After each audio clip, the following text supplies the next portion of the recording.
Praise the lord. ದೇವರ ನಾಮಕ್ಕೆ ಸ್ತೋತ್ರವಾಗಲಿ. ಬಿಡುಗಡೆಯ ಸಂದೇಶ ಎಂಬ ಕಾರ್ಯಕ್ರಮಕ್ಕೆ ನಾನು ನಿಮ್ಮೆಲ್ಲರನ್ನು ಯೇಸು ಕ್ರಿಸ್ತನ ನಾಮದಲ್ಲಿ ಸ್ವಾಗತಿಸ್ತೇನೆ. ಪ್ರಾರ್ಥನೆ ಮಾಡೋಣ. ಪರಲೋಕದಲ್ಲಿರುವ ತಂದೆ ದೇವರೇ, ಯೇಸು ಕ್ರಿಸ್ತನ ನಾಮದಲ್ಲಿ ನಾವು ನಿನ್ನ ಪಾದ ಸನ್ನಿಧಾನಕ್ಕೆ ನಾವು ಬಂದಿದ್ದೇವೆ. ನಾವು ಧ್ಯಾನ ಮಾಡ್ತೀವಿ ಸಂದೇಶವನ್ನು ನಿನ್ನ ಪವಿತ್ರಾತ್ಮ ಮೇಲೆ ಅಭಿಷೇಕಿಸು. ಪವಿತ್ರಾತ್ಮ ನಾನು ನಿನ್ನನ್ನು ಸ್ವಾಗತಿಸ್ತೇನೆ. ನಮ್ಮ ಒಳ್ಳೆಯ ಬೋಧಕನಾಗಿದ್ದುಕೊಂಡು ಈ ಸಂದೇಶದ ಮುಖಾಂತರ ನಿನ್ನ ಜನ ಸಂಗಡ ಮಾತನಾಡು. ಈ ಸಂದೇಶವನ್ನು ಕೇಳುವ ಪ್ರತಿಯೊಬ್ಬರಿಗೆ ಆತ್ಮಿಕದಲ್ಲಿ ಉತ್ತೇಜನ, ಪ್ರೋತ್ಸಾಹ, ಭಕ್ತಿ ಅಭಿವೃದ್ಧಿ ಮತ್ತು ಬಿಡುಗಡೆಯನ್ನುಂಟು ಮಾಡಿ ನಾನು ಬೇಡಿಕೊಳ್ತೇನೆ ಯೇಸು ಕ್ರಿಸ್ತ ನಾಮದಲ್ಲಿ, ಆಮೇನ್. ಇವತ್ತು ನಾವು ಧ್ಯಾನ ಮಾಡ್ತೇವೆ 2 ಕೊರಿಂಥದವರಿಗೆ ಬರೆದ ಪತ್ರಿಕೆ 2ನೇ ಅಧ್ಯಾಯದಲ್ಲಿ 11ನೇ ವಾಕ್ಯ. ಸೈತಾನನು ನಮ್ಮನ್ನು ವಂಚಿಸಿ ನಷ್ಟಪಡಿಸಬಾರದು, ಅವನ ಯೋಚನೆಗಳು ನಾವು ಅರಿಯದವರಲ್ಲವಲ್ಲ. ಅಪೊಸ್ತಲ ಪೌಲನು ಈ ಕೊರಿಂಥ ಸಭೆಗೆ ಈಗ ಹೇಳ್ತಾನೆ, ಸೈತಾನನು ನಿಮ್ಮನ್ನು ವಂಚಿಸಿ ನಷ್ಟಪಡಿಸಬಾರದು. ಯಾಕಂದರೆ ಸೈತಾನನ ಇನ್ನೊಂದು ಹೆಸರಾಗಿದೆ, ಆತನು ಕಳ್ಳನು ಆಗಿದ್ದಾನೆ. ಯೇಸು ಕ್ರಿಸ್ತ ಹೇಳ್ತಾನೆ, ಸೈತಾನ ಕಳ್ಳನು ಬರುವುದು ಕದ್ದುಕೊಳ್ಳುವುದಕ್ಕೆ, ಹಾಳು ಮಾಡೋದಕ್ಕೆ, ಕವಿಯುವುದಕ್ಕೆ, ವಿನ ಬೇರೆ ಯಾವುದಕ್ಕೂ ಬರುವುದಿಲ್ಲ. ಅದಕ್ಕೆ ಇಲ್ಲಿ ಅಪೊಸ್ತಲ ಪೌಲನು ಹೇಳ್ತಾನೆ, ಆ ಸೈತಾನನು ನಿಮ್ಮನ್ನು ವಂಚಿಸಿ ನಷ್ಟಪಡಿಸಬಾರದು. ಅದೇ ಆತನ ವಂಚನೆ ಒಳಗಾಗದಂತೆ ಆತನ ತಂತ್ರೋಪಗಳನ್ನು ತಿಳಿದುಕೊಳ್ಳಬೇಕು. ನಾನು ಈ ವಾಕ್ಯದ ಮುಖಾಂತರ ಸೈತಾನನ 6 ವಿಧದ ತಂತ್ರೋಪಗಳನ್ನು ನಿಮಗೆ ಅತಿ ಸ್ಪಷ್ಟವಾಗಿ ತಿಳಿಸ್ತೇನೆ.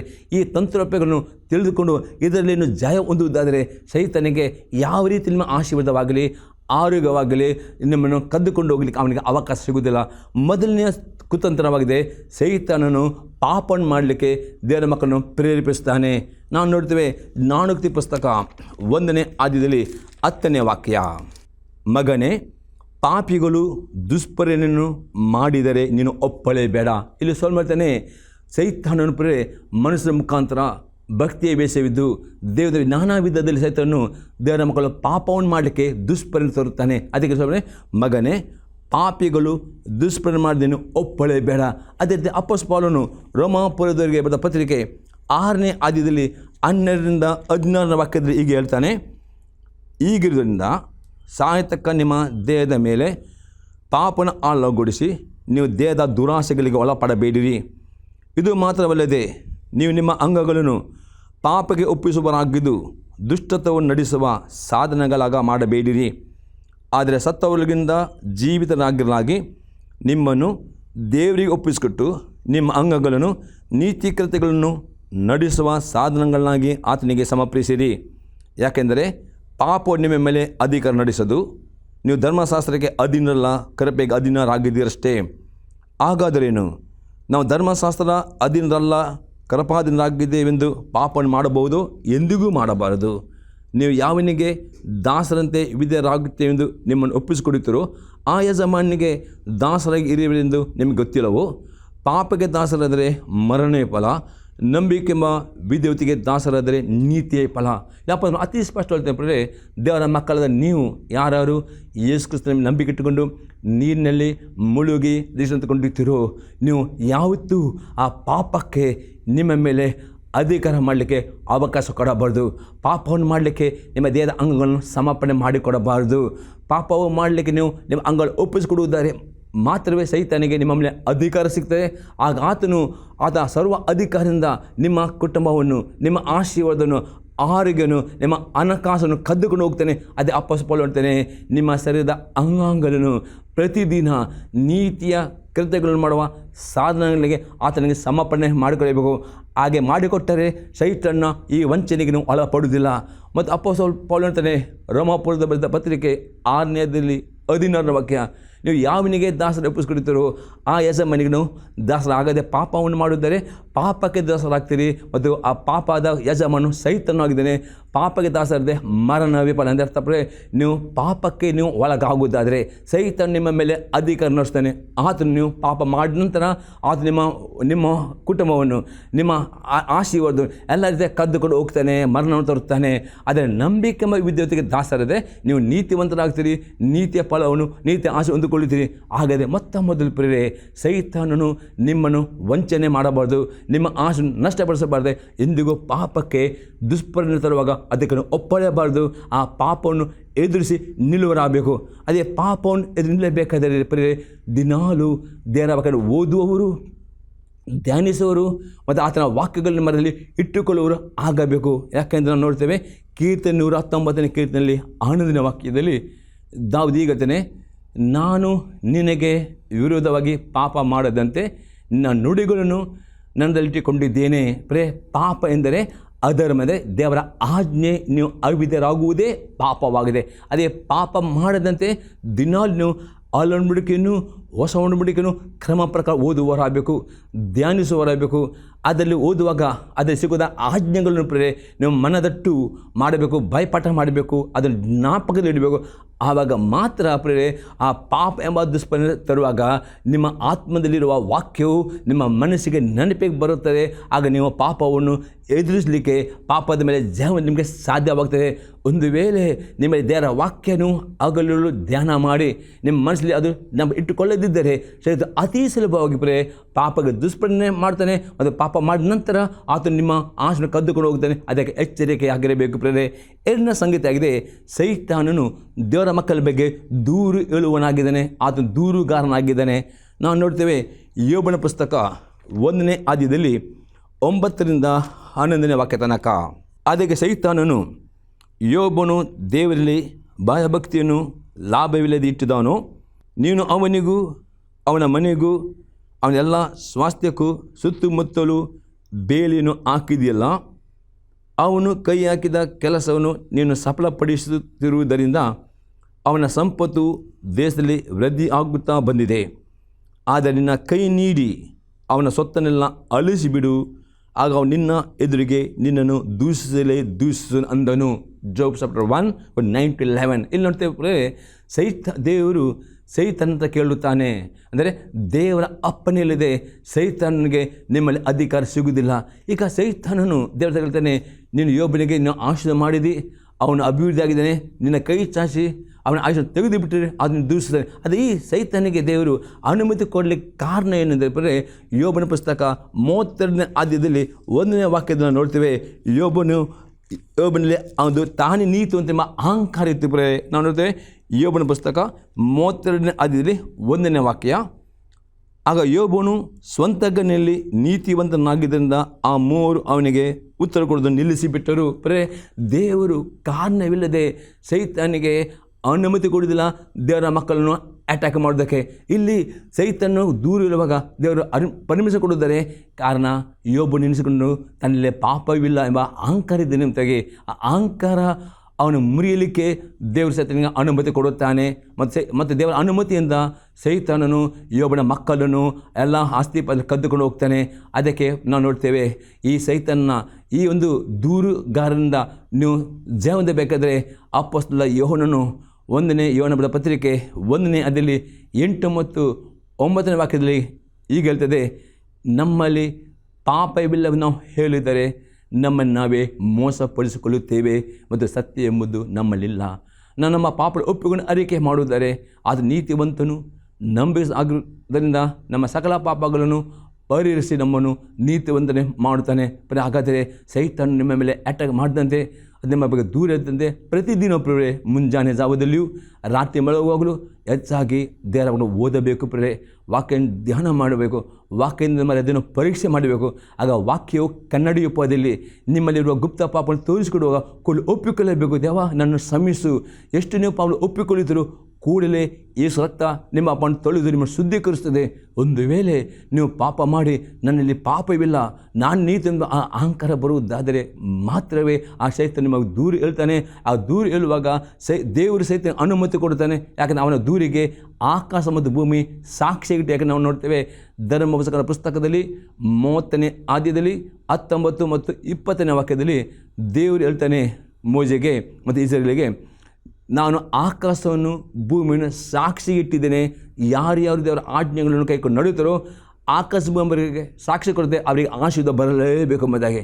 ಯಾರು ದೇವರ ಆಜ್ಞೆ ಅವಿಧರಾಗ್ತಾರೆ ಆಕಾಶ ಭೂಮಿ ಕೇಳ್ತದೆ ಶಾಪ ಬರಲಿಕ್ಕೆ. ಹಾಗಾದರೆ ನಿಮಗೆ ಆಶೀರ್ವಾದ ಬರಬೇಕಾ? ದೇವರ ಆಜ್ಞೆ ಕೈಕೊಂಡು ನಡೀರಿ. ಆಗ ಸೈತಾನ ದೂರ ಹೇಳಿದ್ರು ಸಹ ಆಕಾಶ ಭೂಮಿ ನಿಮ್ಮ ಪರ ಸಾಕ್ಷಿ ಕೊಡುವಾಗ ದೇವರು ಆ ದೂರನ್ನು ಸ್ವೀಕಾರ ಮಾಡೋದಿಲ್ಲ.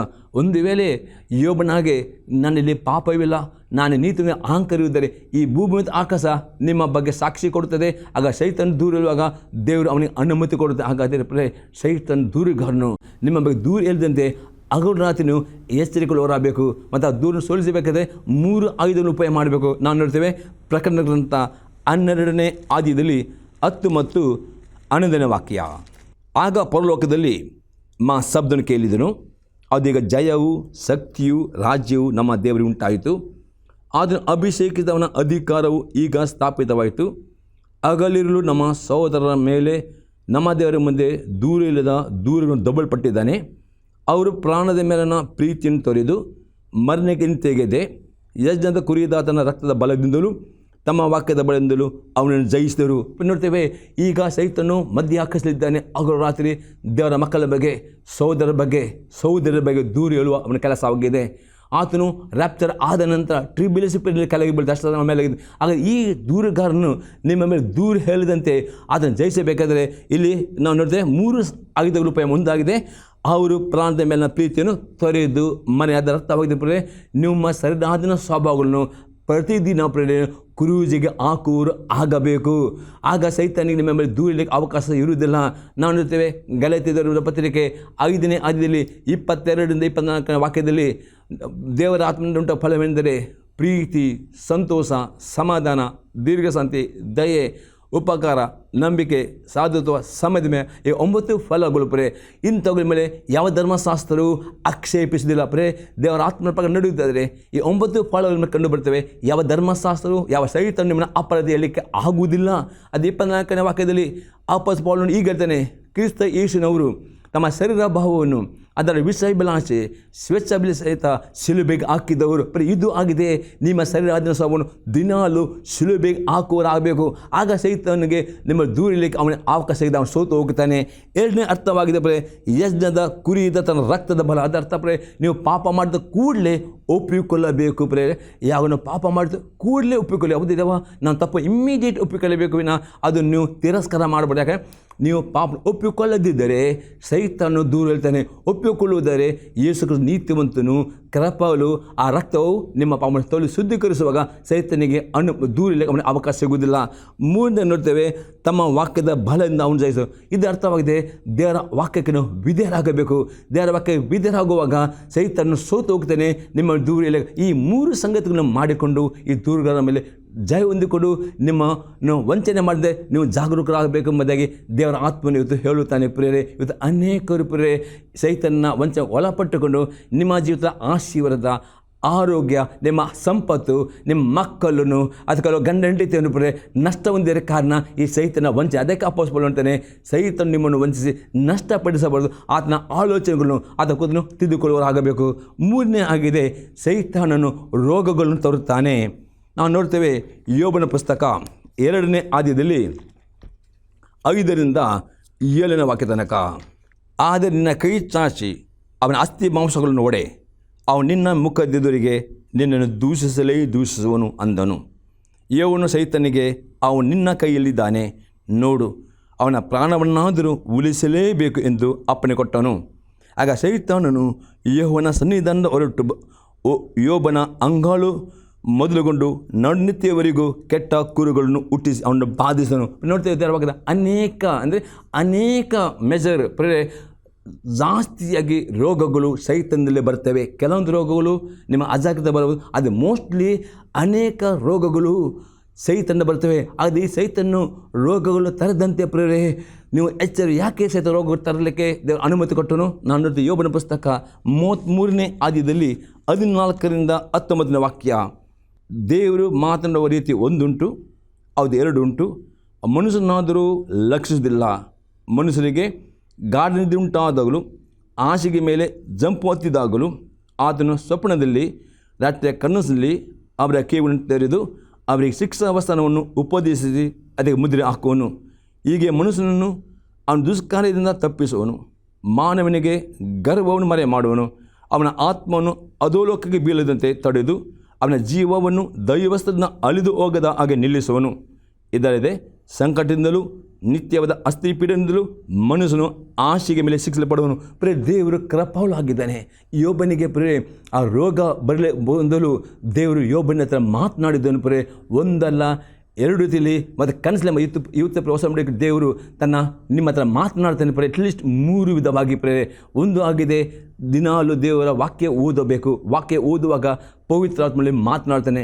2ನೇ ವಿಧ, ದೇವರ ಸಭೆಯಲ್ಲಿ ಸಂದೇಶ ಕೇಳುವಾಗ, ಈ ಮಾಧ್ಯಮದಲ್ಲಿ ವಾಕ್ಯ ಕೇಳುವಾಗ, ದೇವರ ವಾಕ್ಯ ಕೇಳುವಾಗ ನಿಮ್ಮ ಸಂಗಡ ಮಾತನಾಡ್ತಾನೆ. 3ನೇದಾಗಿ ನಿಮ್ಮ ಮನಸ್ಸಾಕ್ಷಿ ಮುಖಾಂತರ ಈ 3 ರೀತಿಯಲ್ಲಿ ಮಾತನಾಡುವಾಗ ನೀವು ಅದು ತಿರಸ್ಕಾರ ಮಾಡಿದರೆ ಮಾತ್ರವೇ ದೇವರು ಸೈತನಿಗೆ ಅನುಮತಿ ಕೊಡ್ತಾನೆ. ಇಲ್ಲಿ ದೇವರು ಪ್ರೇರೆ ಯೋಬನಿಗೆ ಈ ಶಿಕ್ಷೆ ಬರೋ ಮೊದಲು ಅವನದು ಒಂದಲ್ಲ ಎರಡಲ್ಲ ಕನಸಲ್ಲಿ ಮಾತನಾಡಿದನು. ಅದು ಯೋಬನು ಏನು ಮಾಡಿದ? ದೇವರು ಕೊಟ್ಟ ಮಾತನ್ನು ಅವನು ದಾಸ್ತಾರ ಮಾಡಿದ.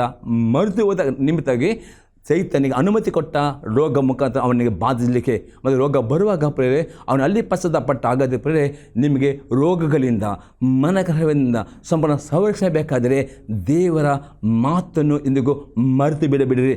ದೇವರು ಆಗಬದಿ ಟಿ ವಿ ಮಾಧ್ಯಮದಲ್ಲಿ ದೇವರು ಮಾತನಾಡ್ತಾನೆ, ಸಭೆಯಲ್ಲಿ ಮಾತನಾಡ್ತಾನೆ, ವಾಕ್ಯದ ಮುಖಾಂತರ ದೇವರು ಹೇಗೆ ನಿಮ್ಮಲ್ಲಿ ಮಾತನಾಡೋ ಆ ಮಾತಿನಿಗೆ ನೀವು ಕೂಡಲೇ ವಿಧೇಯರಾಗಬೇಕು.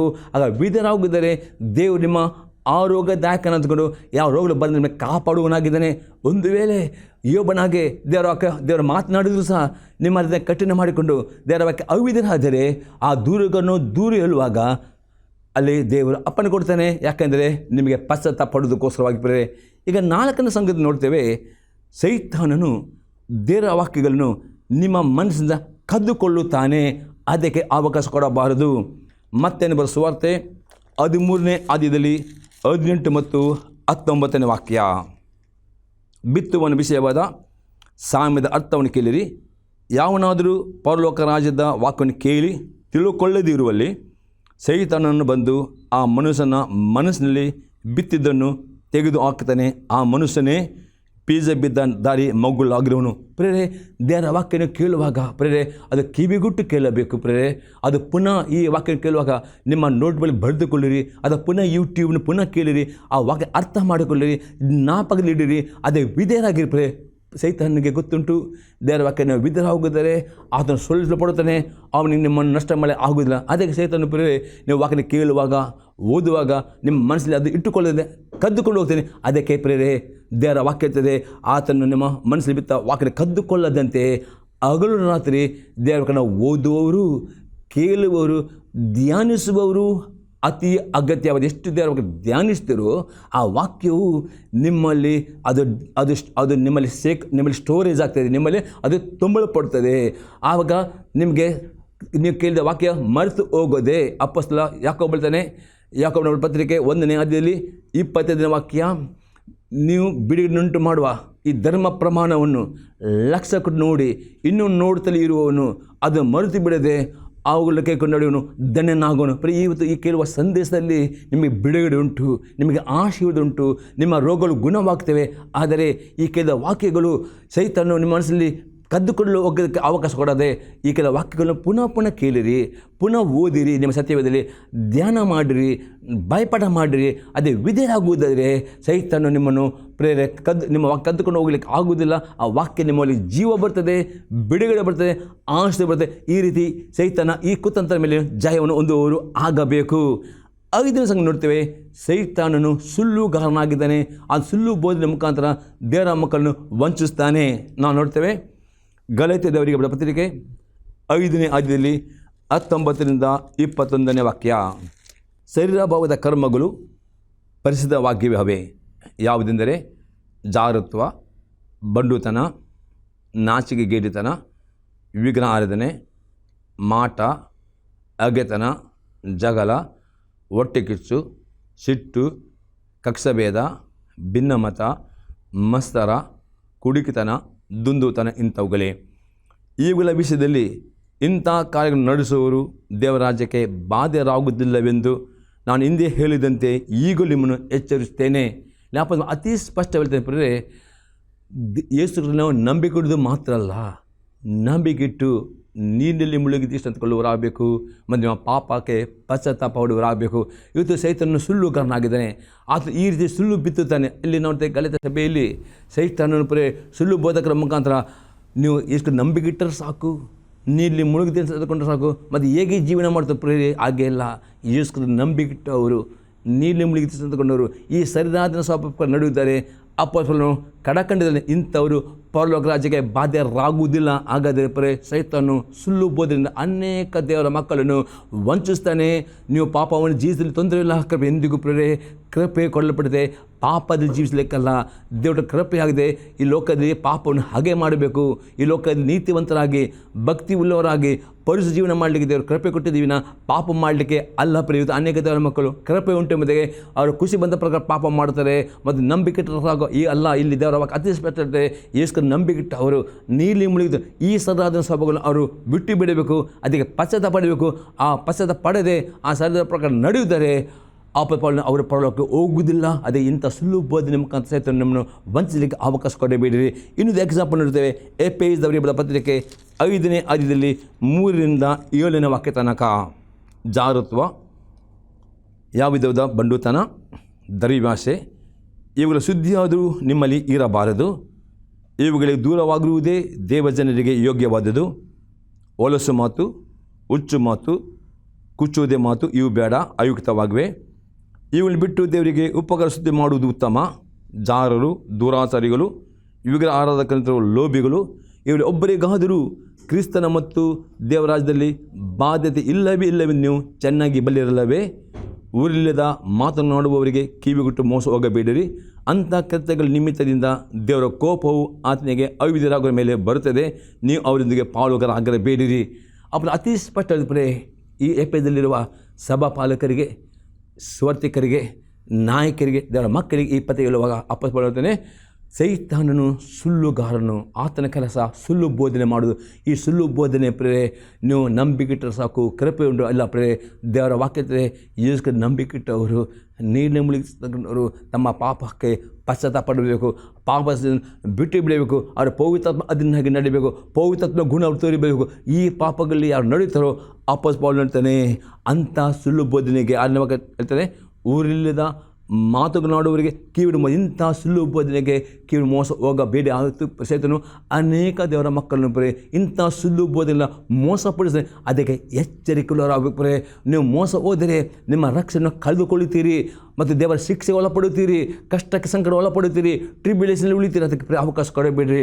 ಅಪೊಸ್ತಲನು ಹೇಳ್ತಾನೆ ಇಂಥ ಉಳ್ಳ ಮಾತುಗಳನ್ನು ಕಿವಿಟ್ಟು ಮೋಸ ಹೋಗಬೇಡ್ರಿ. ಅಂಥ ಕಥೆಗಳ ನಿಮಿತ್ತ ದೇವರ ಕೋಪವು ಬರ್ತದೆ. ಪರೇ ದೇವರು ಕೋಪಿಷ್ಟನಲ್ಲ, ದೇವರು ಪ್ರೀತಿ ಸ್ವರೂಪನು, ಕರುಣಾಳು, ದಯಾಳು ಆಗಿದ್ದಾನೆ, ದೀರ್ಘತನು. ಆದರೆ ದೇವರ ಮಕ್ಕಳಾದವರು ನೀವು ಪ್ರೇರೆ ಸೈತನ ವಂಚನೆಗೆ ಒಳಪಟ್ಟು, ದುರ್ಬಲತೆಗೆ ಒಳಪಟ್ಟು, ದೇವರ ಆಜ್ಞೆಗೆ ಅವಿಧರಾದರೆ ಮಾತ್ರವೇ ದೇವರ ಕೋಪವು ನಿಮ್ಮ ಮೇಲೆ ಬರುತ್ತದೆ. ವಿಧೇಯರಾದರೆ ಎಂದೂ ಕೋಪ ಬರುವುದಿಲ್ಲ. ವಿದ್ಯರಾದ ಮೇಲೆ ಆಶೀರ್ವಾದವು ಅವನ ಮುಖದ 1000 ತಲೆಗಳವರೆಗೆ ಬರ್ತದೆ ಎಂಬುದೇ ದೇವರ ವಾಕ್ಯದಲ್ಲಿ ಬಲಪಟ್ಟಿದೆ. ಅದೇ ಅಪೊಸ್ತಲನು ಅವಿಧರಾಗುವ ಒಟ್ಟಿಗೆ ಪಾಲುಗಾರರಾಗಬೇಡಿರಿ. ಪ್ರೇರೆ ದೇವರ ವಾಕ್ಯಕ್ಕೆ ಯಾರು ವಿಧೇಯರಾಗ್ತಾರೋ ಅವರ ಒಟ್ಟಿಗೆ ನಿಮ್ಮ ಸ್ನೇಹಿತವನ್ನು ಬೆಳೆಸಿ ಅವರೊಟ್ಟಿಗೆ ಅಣ್ಣುತ್ತಿಟ್ಟು ದೇವರ ವಿಧೇಯರಾಗಿರಿ. ಆಗ ಆಶೀರ್ವಾದ ಬರ್ತದೆ. ಇಲ್ಲದೆ ನೀವು ಮೋಸ ಹೋಗುತ್ತೀರಿ. ಪ್ರೇರೆ ಎಂದಿಗೂ ಮೋಸ ಹೋಗುತ್ತೇನೆ, ಎಚ್ಚರಿಕೆ ಇರಬೇಕೆಂದು ಅಪೊಸ್ತಲನು ಅತಿ ಸ್ಪಷ್ಟವಾಗಿ ಹೇಳುತ್ತಾನೆ. ಅದೇ ನಾವು ಪ್ರಕಟಣೆ ಗ್ರಂಥ 21ನೇ ಅಧ್ಯಾಯದಲ್ಲಿ 8ನೇ ವಾಕ್ಯದಲ್ಲಿ ನಾವು ನೋಡ್ತೇವೆ. ಪ್ರೇರೆ ಆದರೆ ಏಡಿಗಳು, ನಂಬಿಕೆಯಿಲ್ಲದವರು, ಆಶಯವಾದದಲ್ಲಿ ಸೇರಿದವರು, ಕೊಲೆಗಾರರು, ಜಾರರು, ಮಾಟಗಾರರು, ವಿಗ್ರಹ ಆರಾಧಕರು, ಎಲ್ಲ ಸುಳ್ಳುಗಾರರು ಇವರು ಸಿಗುವ ಪಾಲು ಬೆಂಕಿ ಗಂಧಗಳು ಇರುವ ಕೆರೆಯೇ, ಅದು 2ನೇ ಮರನು ಎಂದು ನನಗೆ ಹೇಳಿದವನು. ಅತಿ ಸ್ಪಷ್ಟವಾಗಿ ಇದರ ವಾಕ್ಯ ಕಡೆಯದು ಅನೇಕ ಸುಳ್ಳು ಬೋಧಕರು, ಸುಳ್ಳು ಸೇವಕರು, ಸುಳ್ಳು ಸಹೋದರರು ಬರುತ್ತಾರೆ. ಅಂಥ ಸುಳ್ಳು ಬೋಧನೆ ಮುಖಾಂತರ ಸೈತನ್ನು ಅನೇಕ ಜನರು ಆತ ವಂಚನೆಗೆ ಒಳಪಟ್ಟರೆ ನೋಡಿ ಈ ಪಾಪಗಳು ಮಾಡುವವರು ಪಶ್ಚಾತ್ತಾಪ ಪಡೆದರೆ ಅವರಿಗೆ ನರಕ, ನಿತ್ಯ ನರಕ ಸಿಗ್ತದೆ. ಅದಕ್ಕೋಸ್ಕರ ನೀವು ಸ್ವಸ್ಥ ಬೋಧನೆ ಯೇಸು ನಂಬಿಗಿಟ್ಟವನು ತನ್ನ ಪಾಪಕ್ಕೆ ಪಶ್ಚಾತ್ತಾಪ ಪಡಬೇಕು. ನೀನು ಆಗ ನಿಮಗೆ ದೇವರ ರಾಜ್ಯವು ಸಿಗ್ತದೆ. ಕಡೆ ನಿಮ್ಮ ನಂಬಿಕೆಯನ್ನು ಕಾಪಾಡಿಕೊಳ್ಳಬೇಕು ಎಂಬುದೇ ಸ್ವಸ್ಥ ಬೋಧನೆ.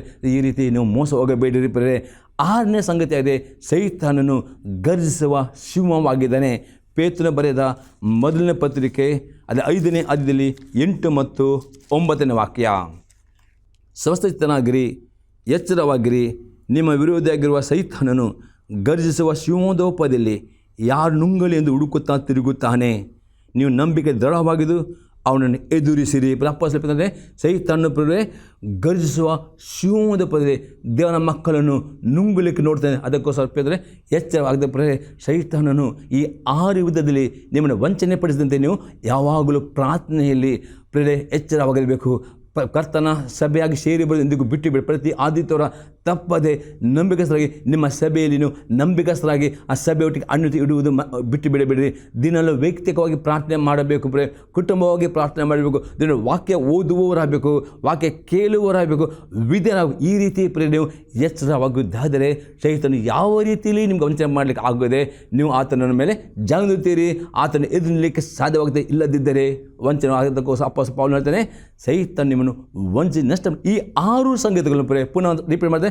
ಒಂದು ಸಂಗತಿ, ಪಾಪಕ್ಕೆ ದುಷ್ಪರಿಣಾಮ ಮಾಡುವ ಒಪ್ಪಬೇಡಿರಿ. 2ನೇ ಸಂಗತಿ, ಸೈತಾನ ದೂರುಗಾರನು ಅವನಿಗೆ ಅವಕಾಶ ಕೊಡಬೇಡ್ರಿ. 3ನೇದಾಗಿ ರೋಗಗಳು ಬರಲಿಕ್ಕೆ ಅವಕಾಶ ಕೊಡಬೇಡ್ರಿ. 4ನೇದಾಗಿ ವಾಕ್ಯಗಳು ಮರೆತುಗಳಿಗೆ ಅವಕಾಶ ಕೊಡಬೇಡ್ರಿ. 5ನೇ ಸುಳ್ಳು ಬೋಧನೆ ಅವಕಾಶ. 6ನೇದಾಗಿ ಪ್ರಾರ್ಥನೆಯಲ್ಲಿ ವಿಧೇಯತೆಯಲ್ಲಿ ಸಭೆ ಎಚ್ಚರವಾಗಿ ಈ ರೀತಿ ಈ 6 ವಂಚನೆಯನ್ನು ಎದುರಿಸಿದರೆ ದೇವರ ಆಶೀರ್ವಾದವು ಶುಭ ಕೃಪೆಯು ಯಾವ ನಿಮ್ಮ ಮೇಲೆ ಇರ್ತದೆ. ದೇವರ ನಿಮ್ಮ ಸ್ತೋತ್ರವಾಗಲಿ. ಪ್ರಾರ್ಥನೆ ಮಾಡೋಣ. ಈ ಸಂದೇಶ ನಿಮ್ಮ ಜೊತೆ ಉತ್ತೀರ್ಣವಾಗುತ್ತದೆ ನಿಮ್ಮೊಬ್ಬರು ತಿಳಿಸಿರಿ. ನಿಮಗೆ ಪ್ರಾರ್ಥನೆ ಬೇಕು, ನಾವು ಪ್ರಾರ್ಥನೆ ಮಾಡುವಾಗದೆ ಪ್ರಾರ್ಥನೆ ಮಾಡೋಣ. ತಂದೆಯವರೇ, ಯೇಸು ನಾಮದಲ್ಲಿ ಈ ಸಂದರ್ಭ ಪ್ರತಿಯೊಬ್ಬ ವೀಕ್ಷಕ ನಾಸ್ತಕ್ಕೆ ಒಪ್ಪಿಸ್ಕೊಳ್ತೇನೆ. ಈ ವಾಕ್ಯದ ಮುಖಾಂತರ ಮಾತಿನ ಹಾಗೆ ಇನ್ನು ಮಕ್ಕಳು ಈ ಸೈತನ್ನ ಈ ವಿಧ ವಿಧವಾದ ಕುತಂತ್ರಕ್ಕೆ ಒಳಪಟ್ಟು ಅವರ ಆಶೀರ್ವಾದ, ಅವರಿಗೆ ಕೊಟ್ಟ ನಿತ್ಯ ಜೀವ, ಅವ್ರಿಗೆ ಕೊಟ್ಟ ಆರೋಗ್ಯ, ಅವ್ರಿಗೆ ಆರ್ಥಿಕ ಸಂಪತ್ತು, ಅವ್ರಿಗೆ ಕೊಟ್ಟ ಮಕ್ಕಳನ್ನು ಅವ್ರು ನಷ್ಟ ಆಗದಾಗೆ ಕಾಪಾಡಲಿಕ್ಕೆ ಈ 6 ಸಂಘದಲ್ಲೂ ನನ್ನ ಮಕ್ಕಳು ನೆನಪಿಟ್ಟುಕೊಡು. ಎಚ್ಚರಿಕೆಯುಳ್ಳ ನಿನ್ನ ಕೃಪೆಯನ್ನು ಕೊಡಬೇಕು. ನಾವು ಬೇಡಿಕೊಡ್ತಿದ್ದೇವೆ. ಮತ್ತು ಈ ವಾಕ್ಯ ಪ್ರತಿಯೊಬ್ಬರ ಜೀವಿತದಲ್ಲಿರುವ ಕಷ್ಟದಿಂದ, ಸಮಸ್ಯೆಯಿಂದ, ರೋಗದಿಂದ ಅವನು ಬಿಡುಗಡೆಗೊಳಿಸಿ ಬೇಡಿಕೊಡ್ತೇನೆ ಯೇಸು ಕ್ರಿಸ್ತ ನಾಮದಲ್ಲಿ. ಆಮೇನ್. ದೇವರು ನಮ್ಮನ್ನು ಆಶೀರ್ವಾದ ಮಾಡಲಿ.